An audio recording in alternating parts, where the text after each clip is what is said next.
ரொம்ப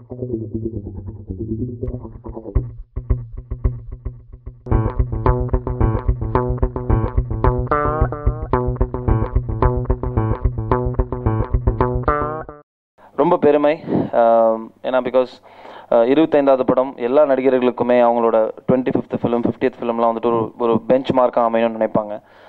ஸோ அந்த காலகட்டத்தில் நான் என்ன பண்ணணும் அப்படின்னு யோசிச்சுருந்த டயத்தில் தான் எனக்கு இந்த ஸ்கிரிப்ட் வந்தது.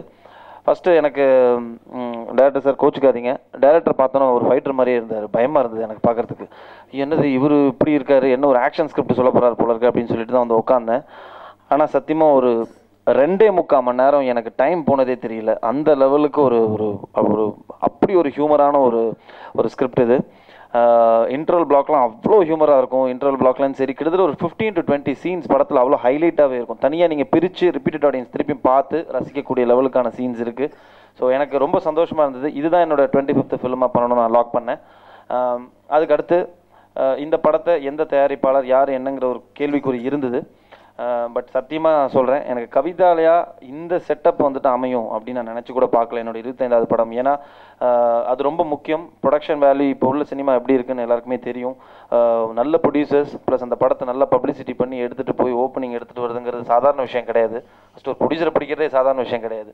ஸோ அப்படி இருக்கிற பட்சத்தில் எனக்கு இந்த ஒரு செட்டப் அமைஞ்சு பாலச்சந்தர் சாரோட தலைமையில் புஷ்பா கந்தசாமி மேடம், மோகன் சார், அவ்வளோ ஒரு, ஏன்னா இந்த கதைக்கு அவங்க நினச்சிருந்தாங்கன்னா வந்துட்டு ஒரு XYZ கூட நாங்கள் ஒரு கேரக்டராக போட்டிருக்கலாம்.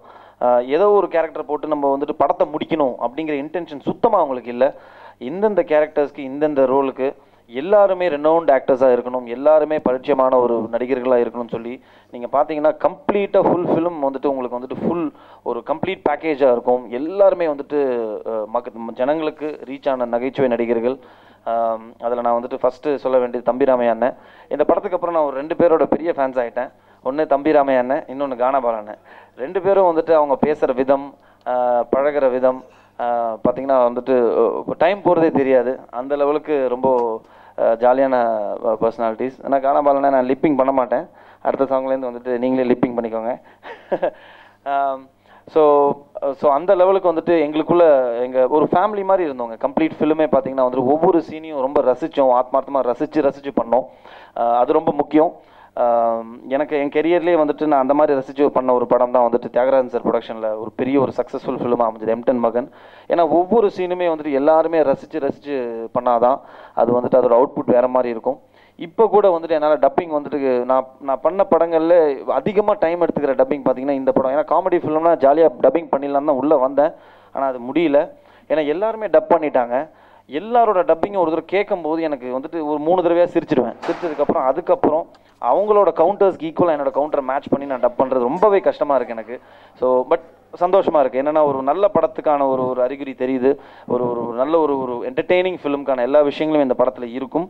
ஸோ மறுபடியும் என்னோட இந்த மாதிரி நல்ல கதை கொடுத்த LGR அவர்களுக்கும், என்னோட தயாரிப்பாளர்களுக்கும் மற்றும் என்னோட கோஸ்டார் நந்திதா, நீங்கள் கண்டிப்பாக இந்த படத்தில் வந்துட்டு வேறு மாதிரி பார்க்கலாம். அவங்கள கமர்ஷியலாக அவங்கள தயார்படுத்திக்கிட்டாங்க இந்த படத்தில். நல்ல டான்ஸு, நல்ல ஹியூமர், காமெடி. இன்ஃபேக்ட் டான்ஸ் ரொம்ப நல்லாவே பண்ணியிருக்காங்க இந்த படத்தில். ஏன்னா நீங்களே பார்த்துருப்பீங்க.